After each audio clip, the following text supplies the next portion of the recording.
Shaampiyoonaa kaaraatee Afrikaa Keeniyaa magaalaa Naayiroobii irratti jilli garee biyyaalessaa Itoophiyaa injifannoon goolabuun isaa kan yaadatamudha. Shaampiyoonaa kana irratti ispoorteessitoota gara Naayiroobii deeman keessaa 90 ol naannoo Oromiyaa irraa kan dhufan yoo ta'u, biiroon dargaggoo fi ispoortii Oromiyaas ispoorteessitoota gara Keeniyaa imalanii meedaaliyaa warqee galmeessaniif badhaasonnachiiftu gumaacheera. Ispoorteessitoonni dorgommii kana irratti hirmaatanii qabxii gaarii galmeessan AMN Plus waliin turtii taasisaniin dorgommii shaampiyoonaa kaaraatee Afrikaa kanarraa waan hedduu akka baratanii dubbatu. ብዙ ልምዶች ተቀስሜበታለሁ በውድድሩ dorgommii kanarraa muuxannoo hedduu arganneerra.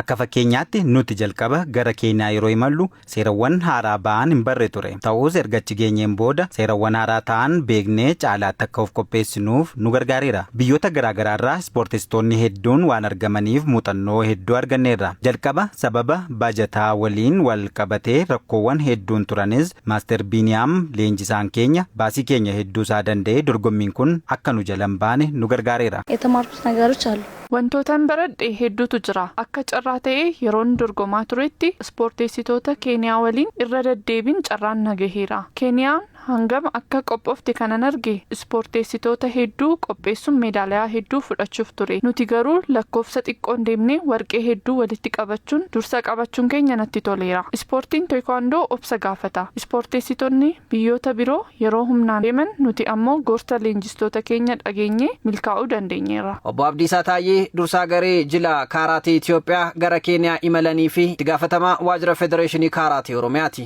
Obbo Abdiisaan akka jedhanitti ispoorteessitoonni kunneen dorgommii argame kanarratti haalaan akka fayyadaman ni dubbatu. Dorgomtoota ciccimoo dandeettii qaban Itoophiyaa fi bu'aa buusuu danda'an qabanneeti kan nuti deemne. Qabxiin dhufes bu'aan dhufes baay'ee bareeda jechuudha. Naannoon Oromiyaa akka biyyaatitti ispoorteessitoota ciccimoo afurii kun nuti kan hirmaachisne.